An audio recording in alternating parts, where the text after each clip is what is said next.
An extraordinary case of mischief requires an extraordinary punishment. That's the case being argued by Crown prosecutors at the sentencing submissions for Tamara Leach and Chris Barber, two leaders of the 2022 anti-COVID vaccine mandate protests that gridlocked downtown Ottawa. Barber and Leach were found guilty of mischief and determined to be leaders of some participants in that protest, though Crown and defense both agreed neither had full control over all protesters or their actions.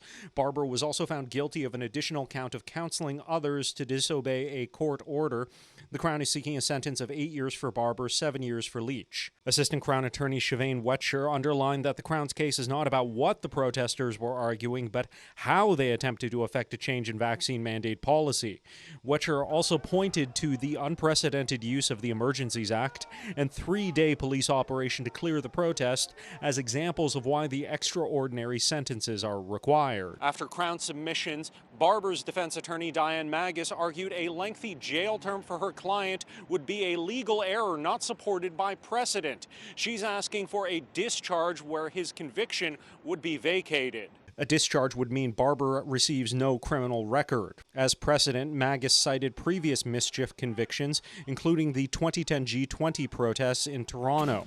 Magus argued the crimes then were more serious, with more explicit intent to do property crime, yet nobody faced a term of greater than 21 months. What occurred in this case compared to what type of sentences protesters that got violent and actually damaged property during the G20 summit protests back in 2010, the type of sentences those individuals got are nowhere near what the Crown is asking in this case. Magus and Crown prosecutors agreed Barber and Leach didn't enter Ottawa with the intent of committing a crime, something Magus says should be a mitigating factor.